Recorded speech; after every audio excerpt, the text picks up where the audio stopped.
I'm McKenna. I'm Cole. Welcome to Our Not So Typical Life.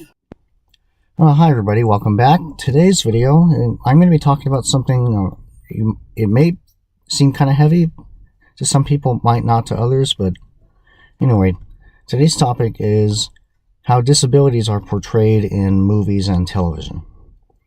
Now, like these days, you see it all over the place, whether it's Freddie Highmore in The Good Doctor, or Sam I Am from several years ago, or there's a new one coming up with Dakota Fanning, plays a girl on the autism spectrum. I don't know a whole lot about that one, but anyway, and there's also in the show Parenting that was on ABC a few years ago. And that one in particular featured a boy named Max who had Asperger's like I do.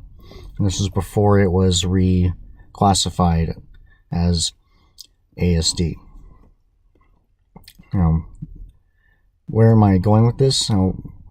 For starters, I'm not happy personally with the way that disabilities are often portrayed in films, whether it's someone who's on the spectrum like me, or someone with CP or some other disability like McKenna. But they often seem to be portrayed as like people like who are ostracized or people to be avoided, and their disability really is seen as a complete disability, not just a thing that makes life a little harder for them, and they may or may not have learned different coping skills. But no, it seems like it's like in order to get the best dramatic effect, and from a storytelling perspective, I understand that, but I also don't like it.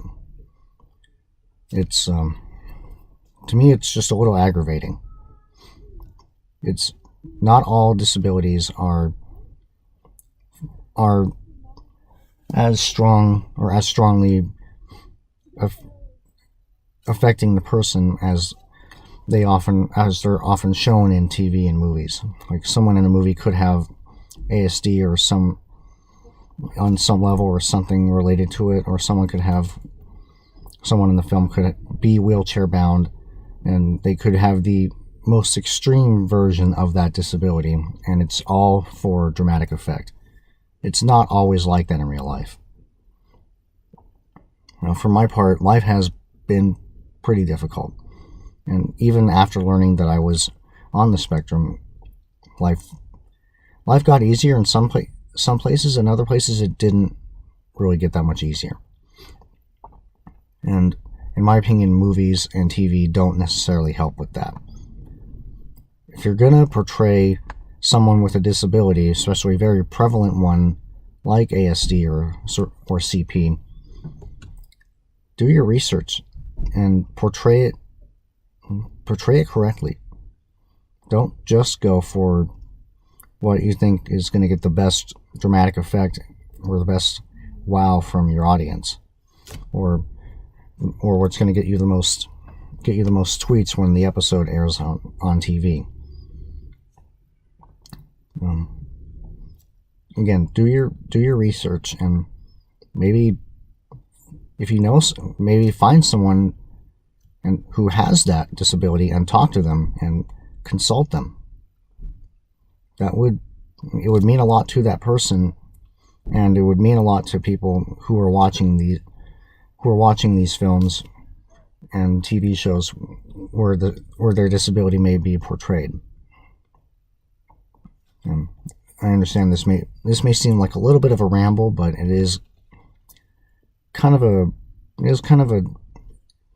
bit of an issue for me, this topic.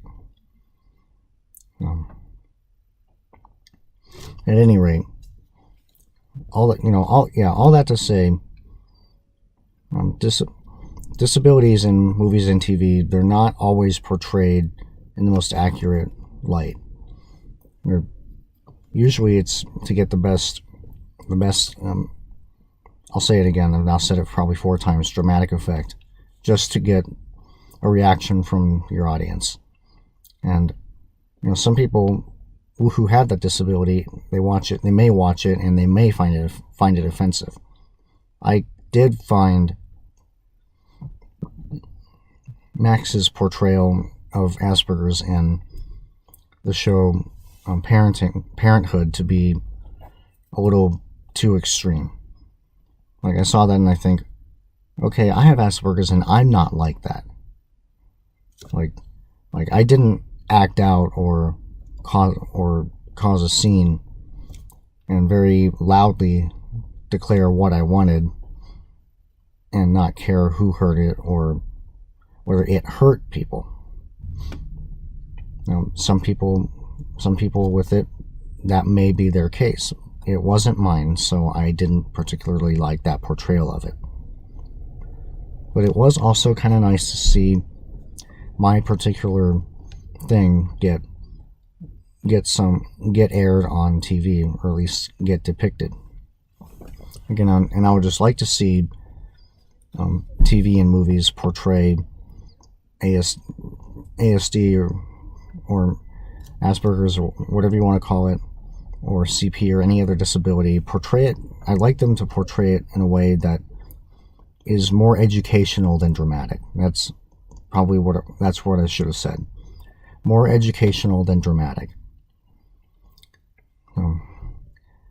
Anyway, I think that's all I've got to say for this one. We'll see you all back here next time.